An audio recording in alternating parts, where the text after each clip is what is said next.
All right, will the freedom dividend cause inflation? This is going to be Andrew Yang in his own words. And let me just start this off by saying that I like Andrew Yang. I've done a lot of research on him. I like him. He's very smart.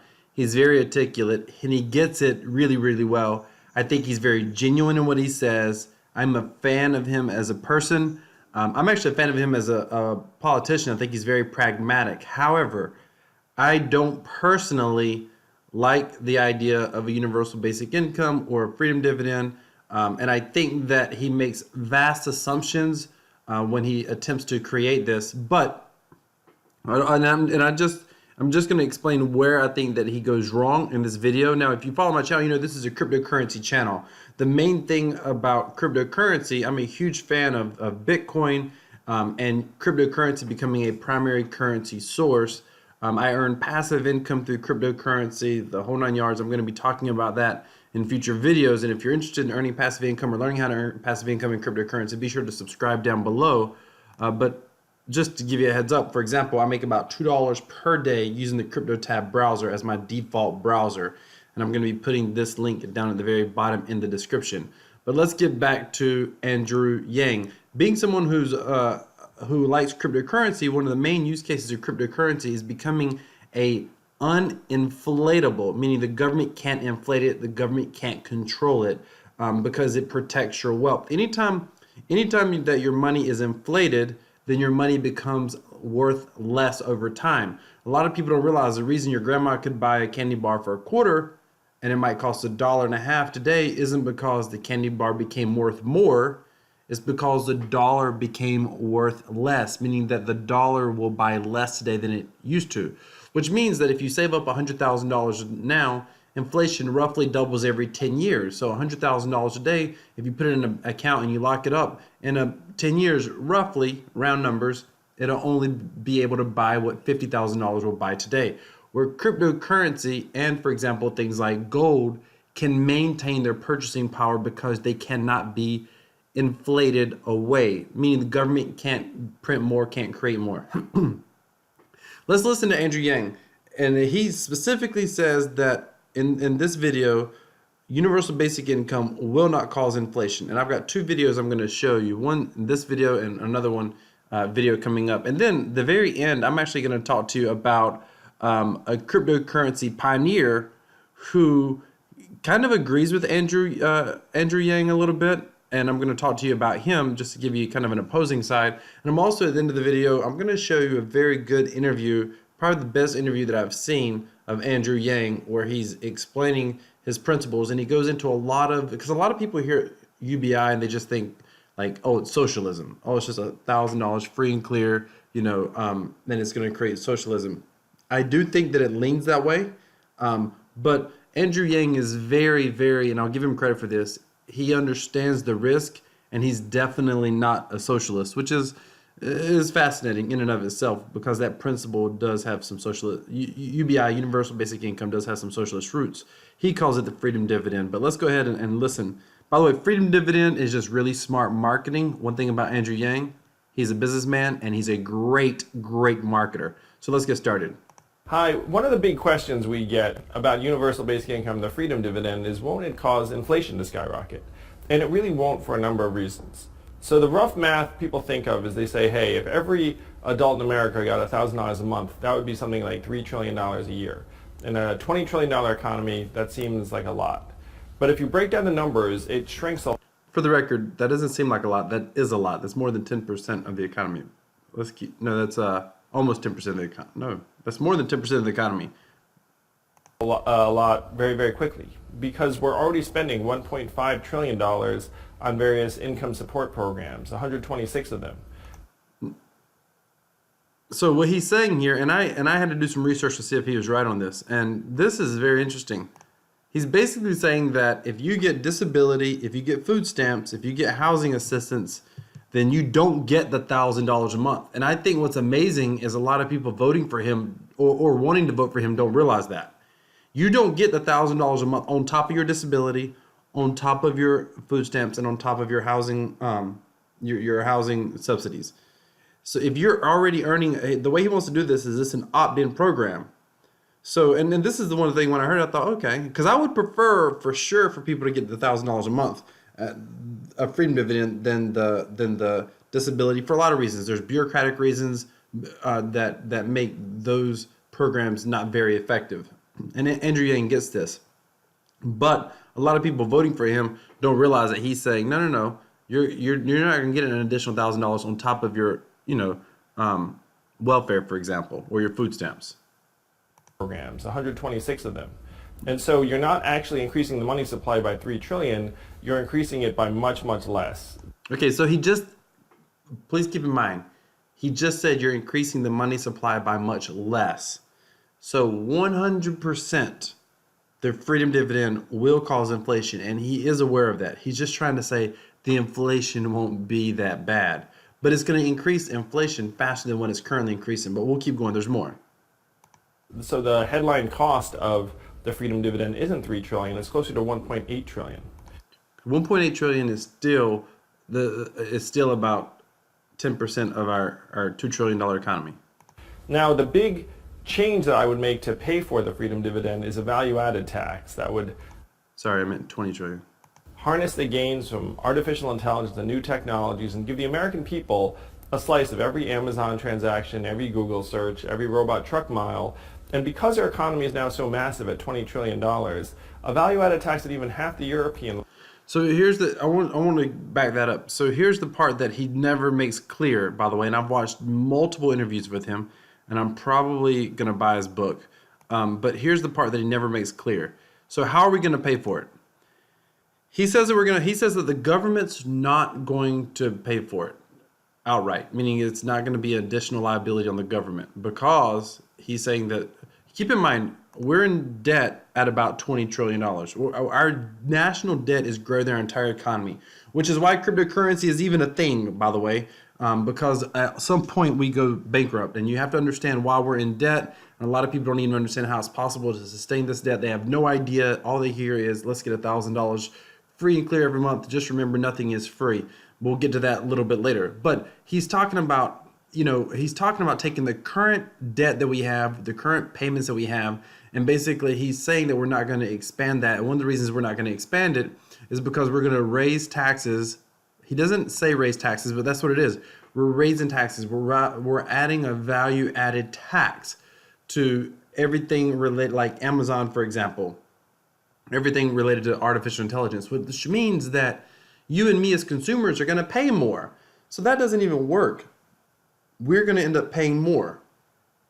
It's okay that we're paying more. See, he's going to argue it's okay that we're paying more because they're giving you $1,000.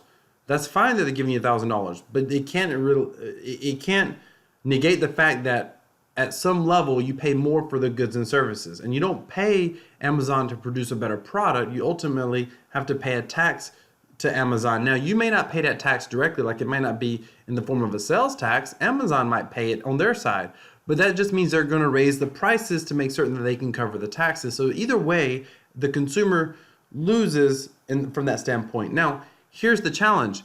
He says that we're going to fund this by adding a value-added tax. The question is, what keeps that peg in place? We're going to peg the $1,000 a month to the value-added tax. So what keeps that peg in place? Meaning it's not pegged to like the price of gold. What happens if through economic changes the next 5 years, 10 years, 20 years, 40 years, all of a sudden that value-added tax for whatever reason doesn't give enough? Where does that money come from? It comes from the government, of course. They're going to have to pay it, but we'll keep going. Technologies and give the American people a slice of every Amazon transaction, every Google search, every robot truck mile.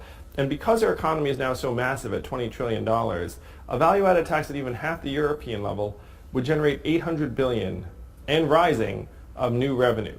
And so if we're paying for it through this value-added tax, that $800 billion also does not increase the money supply. So now you're down to $1 trillion. And the $1 trillion you get back in large measure because it's not like this money disappears. The money is going to go into the hands of everyday Americans around the country who are going to spend it on car repairs, food for their kids, the occasional night out, the hardware store. That money is going to circulate through the economy over and over again, generating hundreds of billions in new revenue, creating millions of jobs, improving children's health, nutrition, mental health, improving relationships. And that money supply, again, in the context of a $20 trillion economy, is only less than $1 trillion.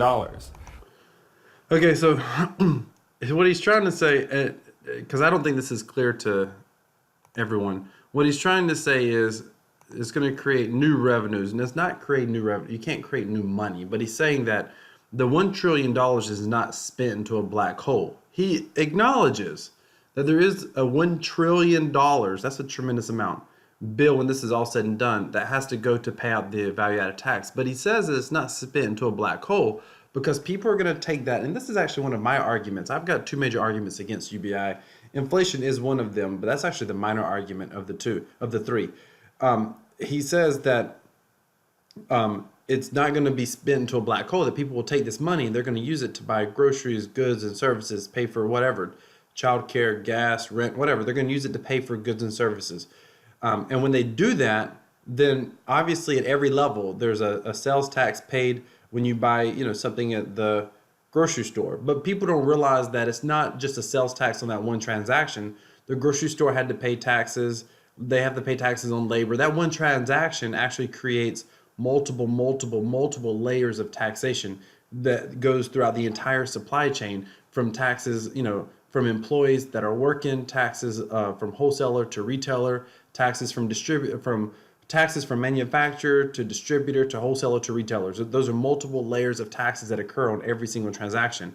And that's essentially what he's getting at, is this creates taxation upon taxation upon taxation, which is a whole nother issue for another day. But again, there's no guarantee that it covers anything. There still is going to be a financial shortfall. So there's no way that it cannot create inflation. The question is just how much inflation does it create? Or store, and that money is going to circulate through the economy over and over again, generating hundreds of billions in new revenue, creating millions of jobs, improving children's health, nutrition, mental health, improving relationships. And that money supply, again, in the context of a $20 trillion economy, is only less than $1 trillion. And if you look at the impact of $1 trillion in a $20 trillion economy, it'll have a very marginal effect on inflation, particularly because most of this money is going to get spent in towns around the country on consumer goods, where the pricing tends to be very, very efficient, and you're not going to have massive spikes in price, because it's not like the burger joint down the street can double its price on you, because then you'll just go to the taco place. See, I think this is very fascinating. He pricing in a free market society is very efficient, but it's always based on demand, and there's something here that he's missing. And demand is oftentimes based on people's resources and capital, what they're willing to spend money on. And demand can sometimes get created, and value can be created. A great example of value being created is Starbucks, for example. Before Starbucks, coffee cost like 50 cents, and it was the cheapest thing on the menu for a beverage outside of water in a diner. And you could get a cup of coffee for 50 cents or less than $1. Now a cup of coffee at a Starbucks, for example, is a standard cup of coffee is going to be probably $3. A Frappuccino is going to run you $5, $6, $7, $8, depending on what part of the country you're in. So you can't, pricing isn't necessarily efficient that way. It's oftentimes based off what people are willing to spend. I mean, capitalism in and of itself is how much it's based off how much will someone be willing to spend. When people have more money at their disposal, prices will naturally tick up because they have more disposable income. It's amazing to me. I fly often, and it's amazing to me to watch something like internet prices. Now, this is partially because there's not a lot of competition, but it's a great place to see where pricing is being tested. When you fly on an airplane now, those of you who may or may not have flown in a while, you can access internet on most airplanes now. This has been possible for the past, 2, 3, 4 years. It's very interesting when you get on that airplane. Used to, for example, on some airlines, it would be like $5 to have access to the internet on the airplane for the entire flight. I was just recently on an airplane, and it was like $22 to access the internet on the flight, and I thought, wow, that has really gone up. Why did they raise that price? Because people were willing to pay that for it. They clearly raised prices incrementally. They saw in some cases maybe less people paid for it, but enough people paid for it that they made more money at their higher prices. That's how economy works. That's how supply and demand work. It's about how to extract the most value from an economy. As a business, you're going to charge as much as you can for your burger that people are willing to pay for. Always. Always that's going to be the case. So he makes this assumption that prices are just going to stay super low because of competition. But the reality is, I think that prices across the board go up when people have more disposable income. More people buy fast food, for example. They can choose to raise those prices a little bit more because a lot more people have a lot more free cash, at least initially when you put this in effect. Eventually, by the way, this, I think the whole main issue, one of the big issues with the UBI is initially it does nothing for the consumer. At some level, it literally levels out its effect. People don't even recognize that they have it. All you have to do is look at America. When you talk about poverty in America, some of the countries that I've done missions work in, and you look at poverty in America, I mean, practically every second third world country sees the poorest Americans as wealthy. We literally build houses for our cars and call them garages. I mean, that alone is staggering to some people. The fact that we have good, clean running water, the fact that every American, even if you're poor, you have a television, a car, and a microwave in almost every case. I mean, that's extraordinary if you think about it compared to the rest of the world. Even poor Americans are very wealthy. So I think that what happens is at some point this whole UBI thing becomes a wash anyway. But let's keep going. We'll finish this up. Or the deli. And what it's really going to do, it's going to make our families, our communities, and our country much, much stronger and healthier. It's going to be a trickle-up economy from people, families, and communities up. Okay, so he talks about trickle-up economy. By the way, if you understand how Andrew Yang got to this, and I've done this by watching several interviews with him, and I want to read his book, but if you understand how he got to this way of thinking, and if you understand exactly how he wants it implemented, he does have a grasp on problems in society. And this is his best solution to fix a lot of problems in society. I just think he makes a tremendous amount of assumptions. But even if he doesn't, he also acknowledges a major concern, which sucks. He acknowledges, if you watch, there's a video over here, actually. This is a video I recommend you watch. Andrew Yang, The Ben Shapiro Show. It's really good. And this guy, Ben Shapiro, is like an uber conservative, and you got Andrew Yang over here. They're both very articulate. It's not a massive debate. It's just, two people who are intellectually talking about the topic and discussing the pros and the cons. And it's very, very good. But in this interview, Andrew Yang absolutely states one of the major problems. He absolutely states that poor people getting abused is a potential problem. He doesn't say that. He recognizes that there is issues with future legislatures. He talks about, Ben asks the question, he says, what stops it at $1,000 a month? What prevents this from down the road going to $2,000 and $3,000 and $4,000? And that's where he says, well, I want to peg it to a value added tax based off technology, based off, AI and what those businesses are basically producing. The downfall to that is, A, how do you ever get that in place? Because that's a very challenging political process just to attempt to get that in place. And B, as Ben says, what prevents in the future? And he specifically says you have to trust future legislators. That is actually my number one problem with UBI. When he says right here that it's a trickle-up economy, when he says it's a trickle-up economy, the problem with the trickle-up economy, the way that he states it, is it's dependent upon government passing a tax, which means that people become controlled. People absolutely become controlled. And when I say people being controlled, what I'm talking about is the voter being controlled. Now politics comes to, you have one massive voting block, and that voting block is every American who cares about their UBI or their freedom dividend. So it comes down to, hey, we want to raise your freedom dividend. Whatever candidate promises to raise that freedom dividend is essentially buying votes, no matter what their true intentions are behind that. And most people are simply going to vote for that candidate because they want to give them $100 a month raise or $500 a month raise, which is essentially what Andrew Yang is doing. I mean, there's a lot of people wanting to vote for him, not because they care about his actual policies, not because they care that the man is smart, he's intellectual, and he's thought this through, not because the man doesn't want you to get something for nothing. But yet are a lot of people who will vote for him because they want something for nothing. And that's actually goes against his core principle, his core tenet of what he's trying to, what he ultimately wants people to do with this freedom dividend. But it's a control. That's my issue. The voter gets control. Whatever politician promises to increase that freedom dividend going forward will most likely be the politician who gets voted into office. And that is a scary place to be. But never mind the fact of it does add to inflation 100%. Never mind the fact of we're already on a path of inflation that we can't stop. So how is the government right now? It's added to a value added tax. And let's just say that it gets passed that way. Let's say people like me are concerned about inflation, which they're not. But if they were, cryptocurrency would already be mainstream. But if they were, let's just assume people were like, nope, we don't want it to pass. We don't want it to affect inflation. They're like, it's going to be 100% tacked onto this value added tax. Nothing says that later on, another 4 years, 8 years, 12 years, whatever, new politicians, new Senate bills, new House bills, whatever come along, new laws get written.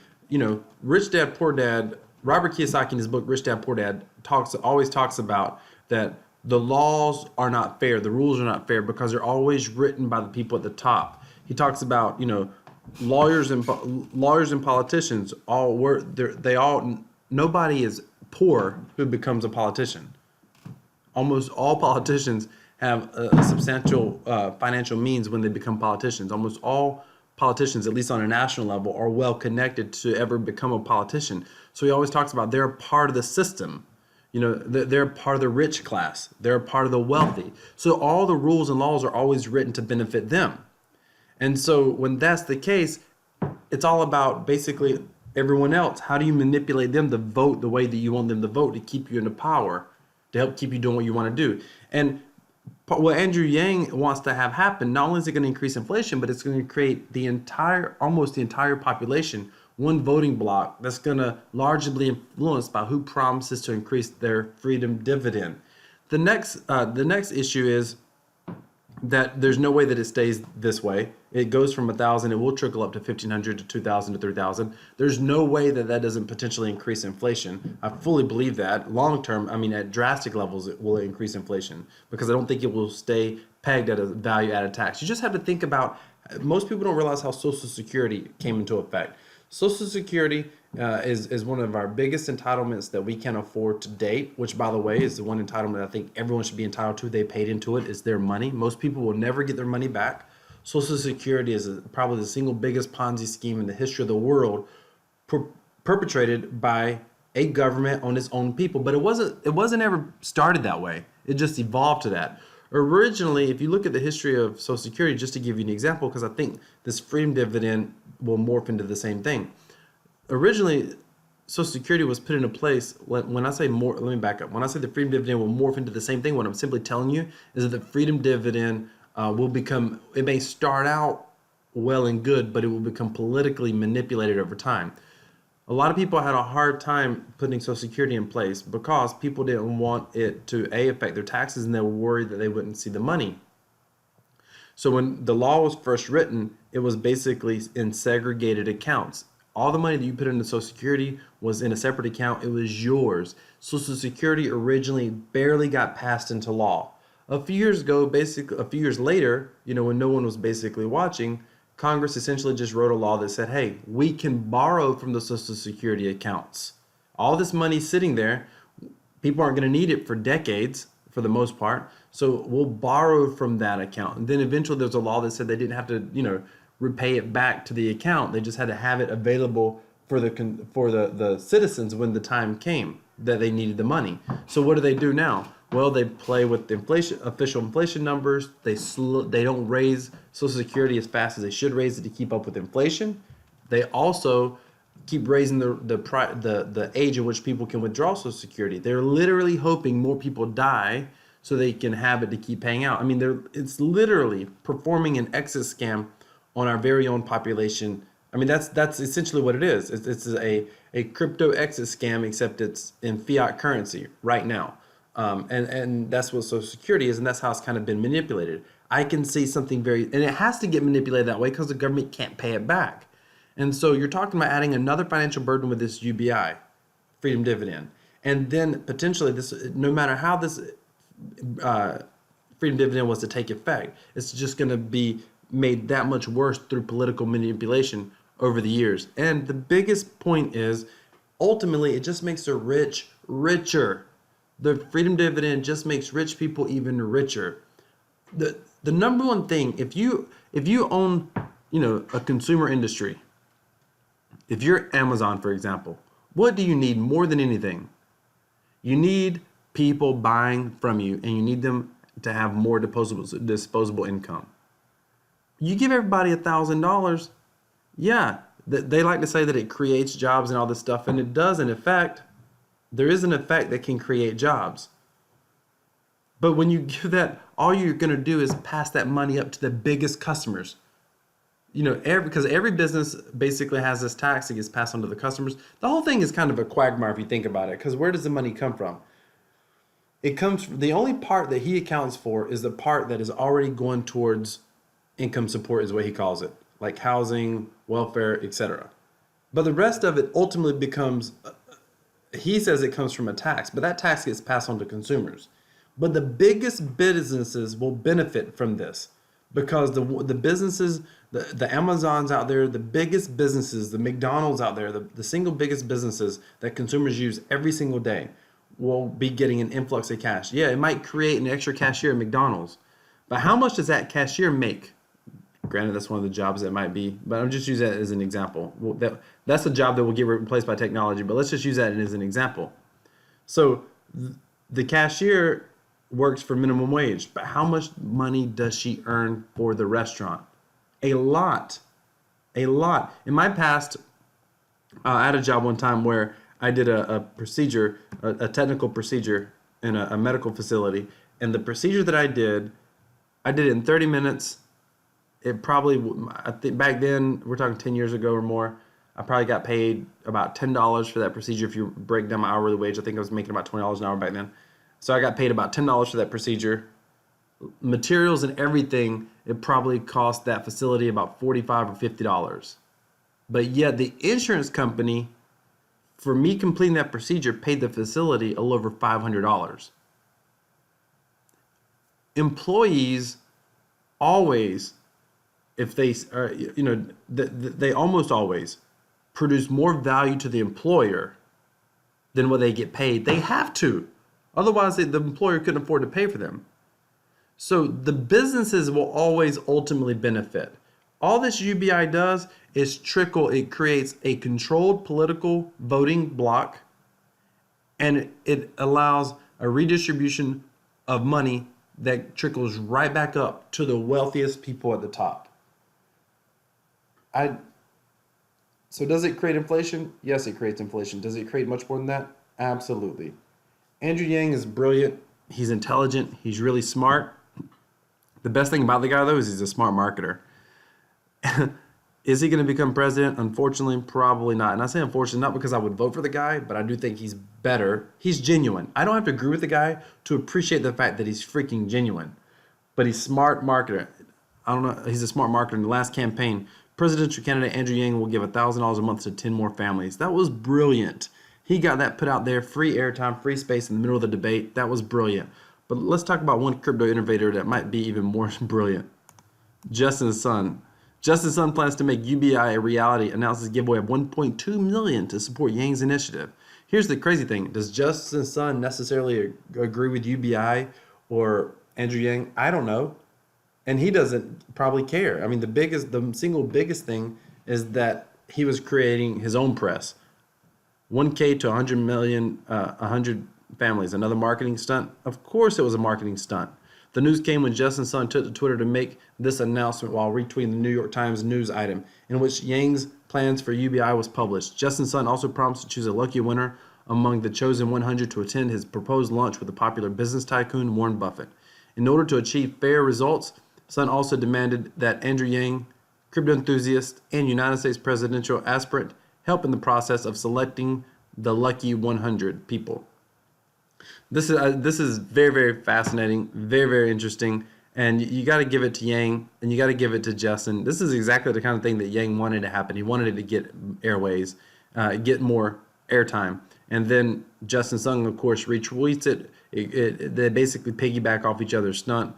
which is super, super smart. And I do call that a stunt by Andrew Yang. The main reason I call it a stunt is because it goes, if you understand what his philosophy, the idea of giving 10 selected families a short-term stimulus goes against everything that it stands for, at least in the interviews that I've seen. But he understands that it creates attention to the UBI concept or the freedom dividend concept. It makes him relevant. It puts him in the news cycle. Stories are created about him. People like Justin Sun are talking about him. If you don't know who Justin Sun is the creator of Tron, one of the top 20 cryptocurrencies of all time, and will probably revolutionize the dApp space for certain. Thank you so much for watching. Stay tuned. I've got another video coming out on how to earn free cryptocurrency. You don't want to miss that. Hit that subscribe button. Give me a thumbs up. Down below, if you like to earn money for free, if you like passive income, then be sure to subscribe to my passive income cryptocurrency newsletter. Thank you so much for watching. Have a great day.